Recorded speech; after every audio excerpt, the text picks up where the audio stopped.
I would like to welcome everyone here today to the International Women's Day Breakfast for 2019. Well done everyone for getting here nice and early. In Rotary, we choose to invest our humanitarian capacity building for community, local and worldwide. We invest in peace, education, clean water, health, safe birthing, economic opportunities, a world for the future. As the second female Rotary District 9800 Governor in 4 years, I'm supporting clubs in their projects across hundreds of endeavours. Across the 21 districts in Australia, half of the district governors this year are females. Yeah. In District 9800, we have 63 clubs from Echuca in the north to Brighton in the south, and then across to North Balwyn in the east, and Melton and Caroline Springs in the west.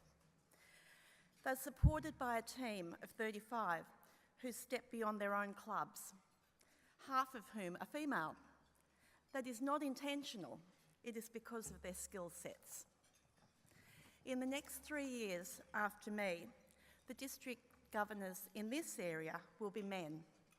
They're great men. I happen to know that there were only men who put their hand up in the nomination process. I wonder where all the women were. If we say we want change to happen, then we must take some responsibility and we have to step forward. When we do, it is my experience that we are selected on merit, and I have been found to be treated with respect and my opinions equally valued. I wish it was so in all parts of the world, and that is why I am a member of the Rotarian Action Group Against Slavery. Please, here in Melbourne, women step forward, forge the future. This morning's theme is about change. I'd like to give you a quote, a fella called Jim Rohn, who said, "Life doesn't get better by chance, it gets better by change." I'm a journalist. I spent many years at the Australian Financial Review, 23, but who's counting? A little risk averse. Left there a few years ago and now I freelance. I'm also an author and a strident feminist, and proud of it. And I'm absolutely delighted to see so many of you here. Happy International Women's Day for tomorrow. So at the end is Rob Hulls. He's now the director of RMIT Centre for Innovative Justice, but familiar to many of you, I'm sure, for his many years as a politician, including as Attorney General. Welcome, Rob. Next to him is Kristen Hilton, who is the Victorian Human Rights and Equal Opportunities Commissioner. Next to her, Josh Bornstein, who's of course a lawyer with Maurice Blackburn. Then Emma Burrows, who's a scientist at the Florey Institute of Neuroscience and was also one of the people to help set up the Women in Science in Parkville Precinct program. So we'll hear more about that. And next to me, Fiona Patton, who of course is the founder and leader of the Reason Party and sits in the Legislative Council here. Could you welcome our panel? That there are a few things that we needed to change about the way that we progress gender equality in our country. So that gave me a fantastic opportunity that year, and I think events like this are really important to celebrate the progress that women and girls and men and boys have made towards a more gender equitable society.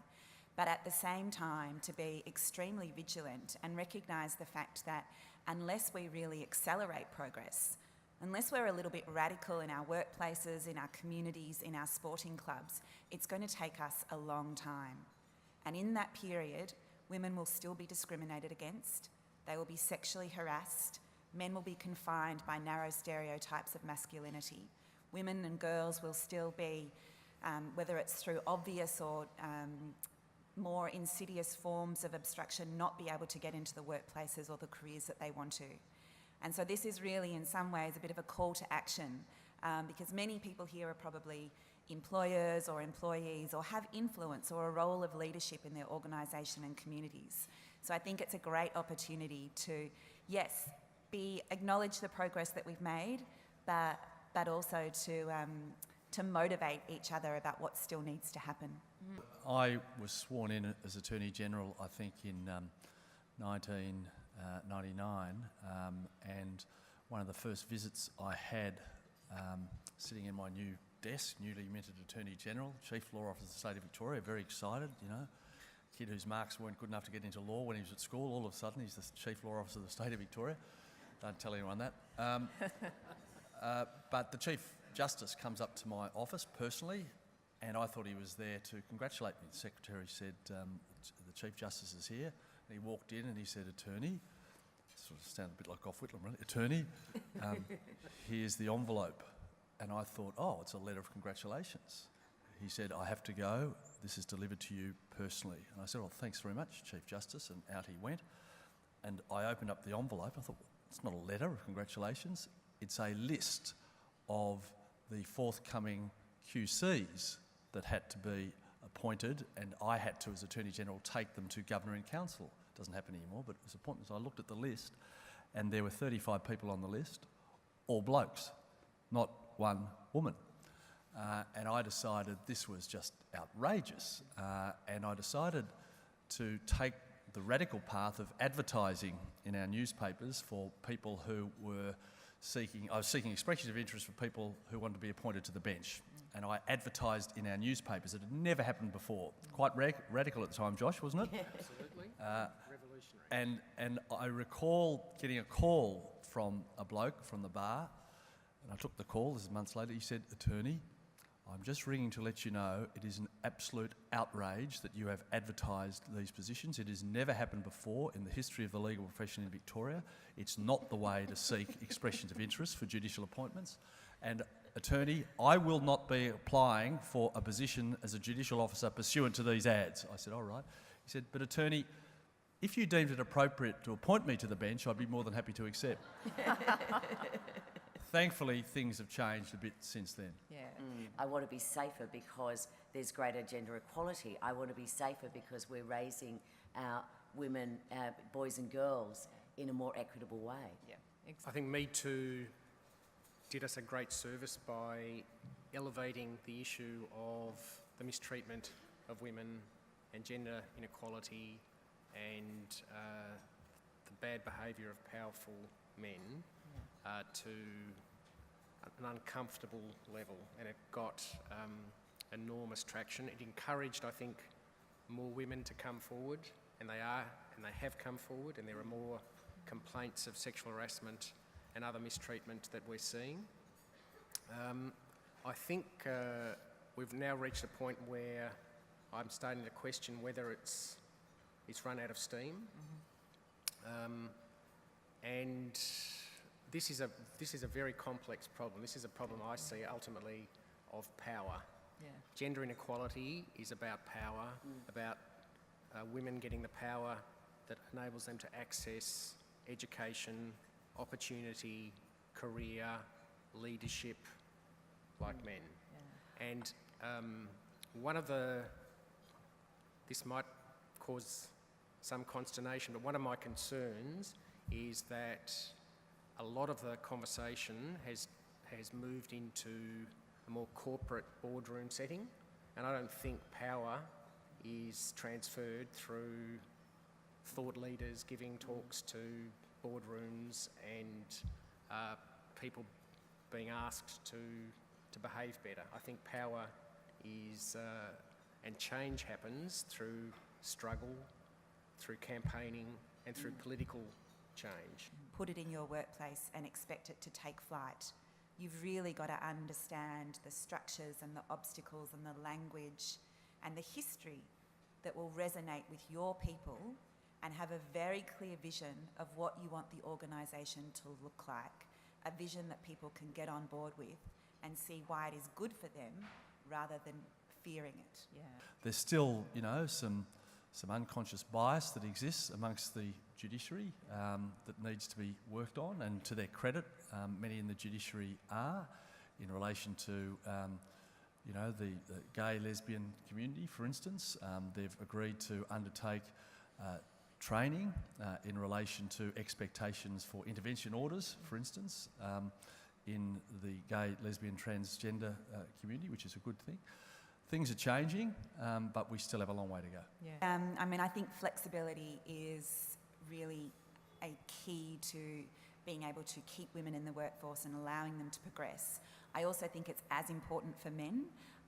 So many of the men that I've spoken to in my work have said, well, it's given me the impression that as hard as it might be for women to ask for flexible working conditions or part-time work, it's probably 3 times as hard for men, because the stigma associated with men taking on parental responsibilities, or not even parental responsibilities. We've got an ageing population, so more and more people have parents that they might want to take care of and work only 4 days a week. The other thing that I think is remarkable is that every industry that I talk to about flexible work thinks that they're unique in the problems that they have in catering for a flexible workforce. So law, for example, police, firefighters, doctors and nurses. Media, also people who run organisations which rely on shift rostering, like hospitality. And yes, I think there's no shying away from the fact that it's a different way of organising your workforce. And it will come with some challenges. And I think we're seeing this rolling out now.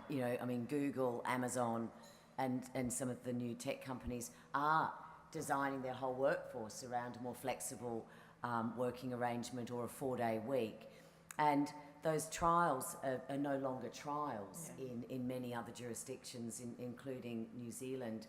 And when we look at underemployment and we look in changes in technology, we are going to have to do this. Which will benefit us all, and as we say, in this kind of sandwich generation as well. But we have underemployment problems now, particularly for women. And if we do create more flexible working, we are going to enable more people to work in a more meaningful way and also have more meaningful relationships with their families, both young children and older parents.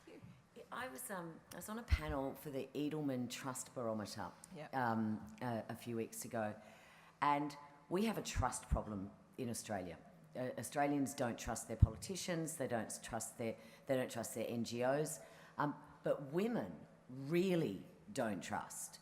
So while I think it's 51% of men don't trust government, or a number like that, it's more like 59% of women don't trust, and we have a trust problem.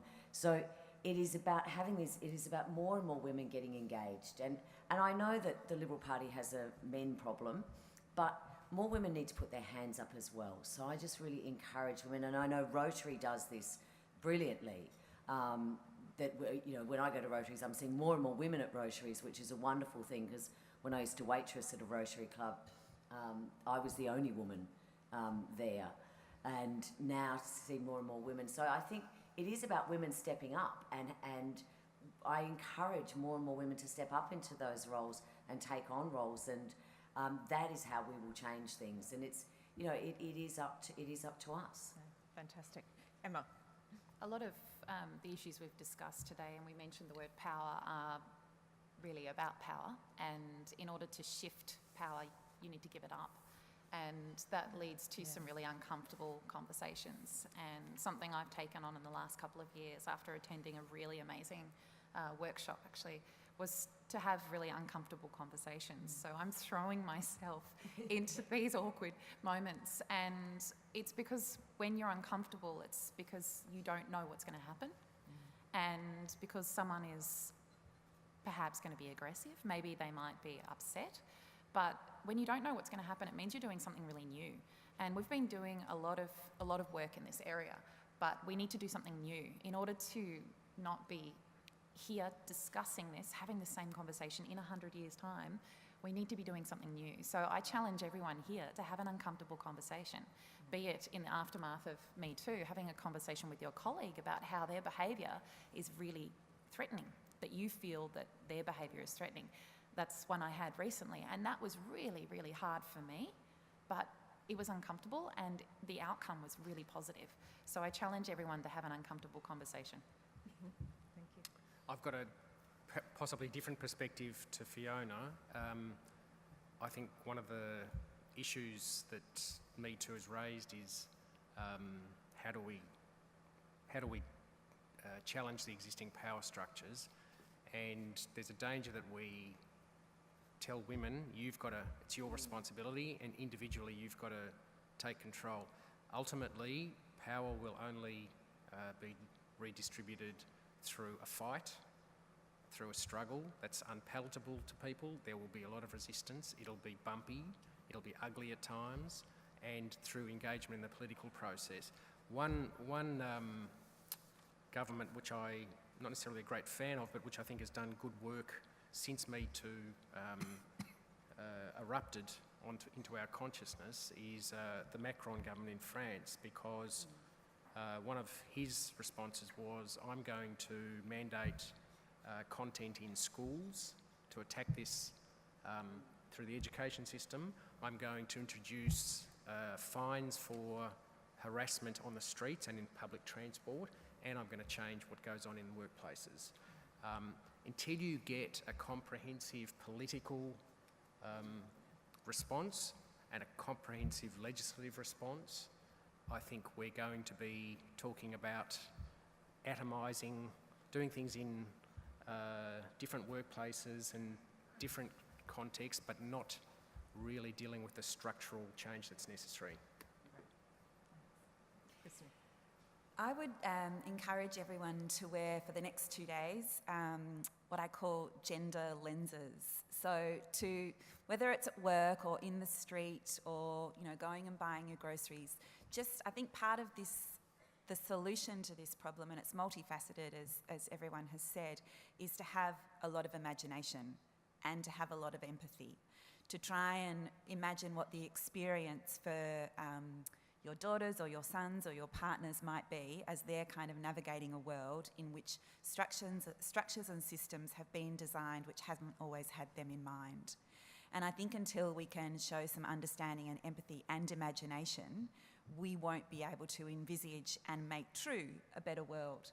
I would also say that I go to girls' schools a lot, and I talk at girls' schools about the fact that this is probably the most educated generation and the most empowered generation, and I see a lot of the hope and aspiration and can-do attitude in those rooms, but I don't get invited to go and talk at boys' schools. And what I want to encourage people to think about is that this is not a zero-sum game.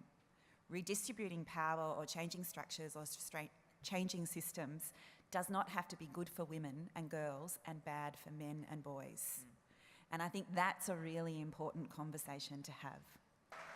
I guess my suggestion would be never to turn down an unexpected opportunity. During my time as Attorney General, I saw many women from diverse backgrounds assume they weren't ready or experienced or qualified enough for a particular task, I guess simply because they had their own internalised expectation that they needed to work twice as hard as their male, pale and stale counterparts to prove themselves. Individuals need to start challenging this expectation themselves.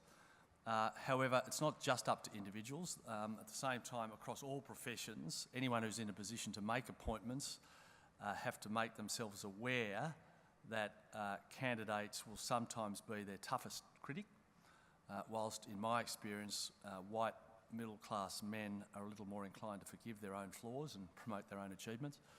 And just remember, reform is a often long and tortuous journey, and it's important that we understand that, and we've got to stay on that road, and we all have to stick together and keep fighting.